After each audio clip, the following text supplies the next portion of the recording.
Zelensky का बैकग्राउंडर आपको जान लेना चाहिए। ऐसा लग रहा है कि जेलेंस्की पूरे यूक्रेन को ले बीतने वाले हैं। क्यों मैं ऐसा कह रहे हैं समझिए। जेलेंस्की राजनीति में कॉमेडी के जरिए आए, पहले कॉमेडी आर्टिस्ट हुआ करते थे। भ्रष्टाचार के मुद्दे पर यूक्रेन की सत्ता उन्होंने हासिल की, उस पर कॉमेडी करके। नाटो की सदस्यता लेने की उनकी तरफ से कोशिश शुरू हुई, महत्वाकांक्षी थे। रूस की नाराजगी के बाद भी जेलेंस्की अड़े रहे। एक दौर था जेलेंस्की से पहले जब रूस के साथ अच्छे कॉर्डियल रिलेशन थे, लेकिन अपनी जिद की वजह से यूक्रेन को उन्होंने सीधे सीधे जंग में ढकेल दिया। दुनिया के सामने यूक्रेन पीड़ित देश है, इस तरह का उन्होंने दिखाया। नाटो देशों से यूक्रेन का यहाँ पर साथ दिया और इसी बात पर जंग शुरू हो गई। अमेरिका ने जंग के लिए पैसे और हथियार दे दिए। जंग शुरू हुई लेकिन थम ही नहीं रही है। जंग का प्रभाव पूरी दुनिया पर और उसकी अर्थव्यवस्था पर भी पड़ा, पूरी दुनिया पर असर आया। भारत समेत कई देश सुलह कराने के लिए आ गए। भारत ने भी शांति की पहल की थी, जेलेंस्की से भी बात की थी, पुतिन से भी बात की थी।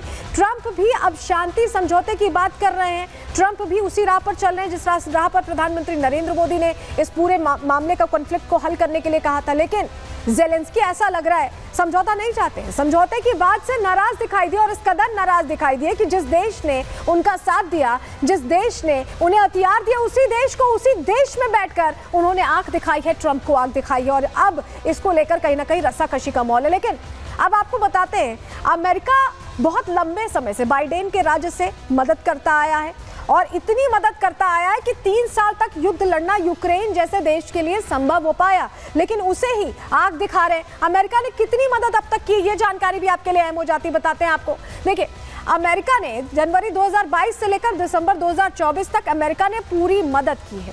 अमेरिका ने यूक्रेन को 119.7 अरब डॉलर की सहायता दी, एडवांस हथियार सिस्टम दिए, टैंक मुहैया कराए, एयर डिफेंस सिस्टम दिया, युद्ध प्रशिक्षण भी दिया, जिससे जो लोग शामिल हो रहे थे इस जंग में, इतनी सेना नहीं है यूक्रेन के पास, वो भी इक्विप्ड हो पाए। युद्ध प्रशिक्षण उस लिहाज से भी दिया गया। अमेरिका और नाटो ने सैन्य सहायता भी दी जिससे कहीं कोई गलती ना हो, यूक्रेन के ऊपर रूस हावी ना हो जाए। और अब अमेरिकी कांग्रेस ने इस मदद पर कहीं ना कहीं असहमति दिखाई है। उनका कहना है कि हम इतने जो अपने रेवेन्यू खर्च कर रहे हैं वहां पर, हमें इन रिटर्न कुछ नहीं मिल रहा, हम अपनी जनता के लिए इतना करें। रिपब्लिकन सांसद ज्यादा फंडिंग के पक्ष में अब नहीं है और ऐसे में अमेरिका अब मदद के बदले डील चाहता है। डील साइन भी होनी थी, डील साइन करने की टेबल पर ही जेलेंस्की आए थे, लेकिन इस बीच बात होते होते बात बिगड़ गई और इस कदर बिगड़ी कि शायद अब रास्ते पर आना मुश्किल हो जाएगा। अब अगर ट्रंप साथ छोड़ रहे हैं तो जेलेंस्की आगे क्या करेंगे, ये अपने आप में उनके लिए पसोपेश वाली स्थिति है, क्योंकि यूक्रेन इतना सेल्फ इक्विप्ड नहीं है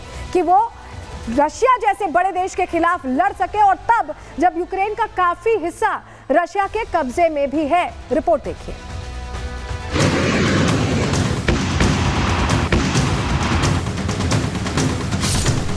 रूस और यूक्रेन की जंग को 3 साल पूरे हो गए हैं। इस युद्ध का अंत अब तक किसी को नजर नहीं आ रहा, लेकिन भारत समेत कई देश हैं जो इस जंग को शांति समझौते के जरिए खत्म कराने की पहल कर चुके हैं।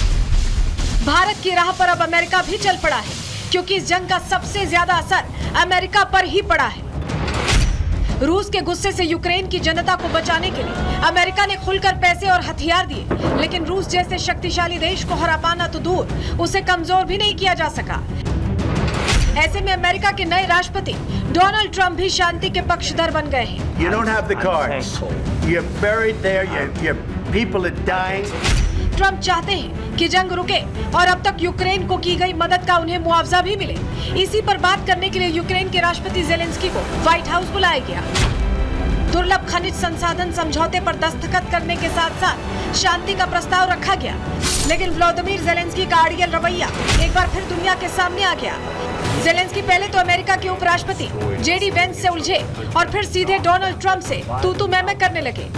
What kind of diplomacy, JD, you are speaking about? What do you mean? Zelensky का ये बर्ताव सिर्फ अमेरिका को ही नहीं बल्कि जेलेंस्की के राजदूत को भी हैरान कर गया। सभी को इस मीटिंग के एजेंडे का पता पहले से था। पूरी दुनिया जानती थी कि ट्रंप और जेलेंस्की की मुलाकात में युद्ध शांति पर चर्चा होनी है। जेलेंस्की की टीम भी उसके लिए तैयार थी, लेकिन रूस के सामने ना झुकने की जेलेंस्की की जिद ने सब कुछ बिगाड़ दिया।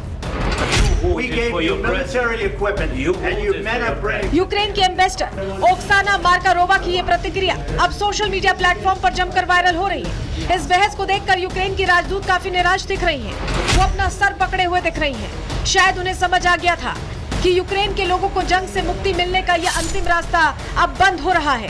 You're gambling with the lives of millions of people. You're gambling with World War III. Oval office में डोनाल्ड ट्रंप ने जेलेंस्की से कहा कि रूस के साथ युद्ध विराम समझौता काफी करीब है, लेकिन जेलेंस्की की अकड़ ने ट्रंप के गुस्से को भड़का दिया, जिसके बाद जियोपॉलिटिक्स की वो तस्वीर दुनिया के सामने आई जिसकी कल्पना किसी ने सपने में भी नहीं की थी। वर्ल्ड मीडिया के सामने सुपर पावर अमेरिका ने यूक्रेन के राष्ट्रपति को जमकर फटकारा। If you didn't have our military equipment, this war would have been over in 2 weeks. नौबत यहाँ तक आ गई कि दो राष्ट्राध्यक्षों की मुलाकात की नैतिक प्रक्रिया भी खत्म करनी पड़ी। ट्रंप बैठक छोड़कर चले गए, जेलेंस्की को उल्टे पांव अमेरिका से खाली हाथ निकलना पड़ा और अब इस तस्वीर के बाद रूस गदगद नजर आ रहा है, क्योंकि अब तक अमेरिका की वजह से यूक्रेन रूस के सामने टिका था, लेकिन अब जंग के हालात बदलने वाले हैं। Bureau report, Republic Bharat. तो वाकई ऐसा समझा जा सकता है कि अब जंग के हालात बदलेंगे, अमेरिका की बैकिंग नहीं होगी तो इतना आसान नहीं रहने वाला यूक्रेन के लिए ये युद्ध लड़ना, लेकिन रूस के लिए तो विन विन सिचुएशन है। क्यों मैं ऐसा कह रहे हैं, चलिए जानकारी आपके सामने रखते हैं, जल्दी से आपको बताते हैं। जेलेंस्की ट्रंप की बहस से रूस बहुत खुश है, बेहद खुश है, क्योंकि उनके लिए तो ये मौका आ गया एक तरह से। जेलेंस्की इसी के हकदार हैं, रशिया ने ये क्लियर कर दिया, ये लड़ाई मॉस्को के लिए एक तोहफे जैसा है, जिस हाथ ने खिलाया उसे ही काटा। क्योंकि एक बात एक तरह से देखा जाए तो सच ही है, क्योंकि अमेरिका ने पूरी मदद की और उसी पर इस तरह से बातें बोल रहे हैं जेलेंस्की, इस तरह का एटीट्यूड थ्रो ऑफ कर रहे हैं। जेलेंस्की पर एक जोरदार तमाचा है, दिमित्री मेदवेदेव ने ये बात कही है, यानी क्लियर तरीके से पूर्व राष्ट्रपति ने ये बात कह दी है कि अब जेलेंस्की जिस तरह से कर रहे हैं, अमेरिका ने एक जोरदार तमाचा दे मारा है। पूर्व राष्ट्रपति की ये बात बताती है कि पुतिन भी शायद ऐसा ही कुछ सोच रहे होंगे, क्योंकि ये रूस के लिए तो अच्छी खबर है। लेकिन अब आपको बताते हैं, अब क्योंकि रूस यहाँ पर एक तरफ खुश दिखाई दे रहा है, वहीं यूएस जब अलग हो गया है, तो अब अंजाम क्या रहने वाला है, आगे का रास्ता जेलेंस्की के लिए कैसे तय करना है, जेलेंस्की को कैसे किसके साथ तय करेंगे, कौन से देश होने वाले हैं, चलिए आपको बता रहे हैं। क्योंकि अब बताया जा रहा है कि आयरलैंड साथ देने को तैयार है, ये जानकारी मिल रही है। इसके अलावा ऑस्ट्रिया भी कह रहा है कि हम साथ देंगे, कितना साथ देंगे अभी ये क्लियर नहीं है कि ये सैन्य साथ होगा या सिर्फ बातचीत वाला साथ होगा। कनाडा भी कह रहा है कि वो साथ देंगे, क्योंकि ट्रंप लगातार ट्रूडो को आंख दिखाते रहे। नीदरलैंड भी कह रहा है कि वो जेलेंस्की के साथ खड़े रहने वाले। फ्रांस की तरफ से भी यही बात आई है, जर्मनी भी समर्थन की बात कर रहा है, यूके एक तरह से पूरी तरह साथ खड़े होने की बात कर रहा है और इटली ने भी हाँ में हाँ मिलाई है। लेकिन इन देशों के बयान सिर्फ अभी समर्थन के लिए बात आई है, लेकिन अभी कुछ पता नहीं है। इटली ने शिखर वार्ता की पेशकश तो कर दी है, लेकिन क्या सैन्य हथियार दिए जाएंगे, क्या वो तमाम एड्स दिए जाएंगे, अभी इसको लेकर कोई जवाब नहीं मिला है। ऐसे में जेलेंस्की किस तरह से अब यह लड़ाई आगे लड़ेंगे, ये अपने आप में प्रश्न है। लेकिन चलिए जरा आपको बताते हैं कि यूएस अब क्योंकि नाराज हो गया है, तो इसका अंजाम क्या हो सकता है, क्या कुछ ऑप्शंस रह गए हैं जेलेंस्की के पास, या जेलेंस्की अब पूरी तरह से खाली हाथ रहने वाले हैं, क्या होने वाला है जेलेंस्की के साथ। चलिए जो जानकारी हमारे सामने आई है हम आपको बताते हैं। दरअसल अब अमेरिका जंग में क्योंकि अब साथ नहीं देगा, ये तो क्लियर हो गया है, क्योंकि जिस तरह से बातचीत हुई उससे ये क्लियर हो गया है। जेलेंस्की अब यूरोपीय देशों के भरोसे रहने वाले हैं। घरेलू हथियार उत्पादन इन्हें बढ़ाना होगा, क्योंकि बाहर से मदद मिलना मुश्किल है।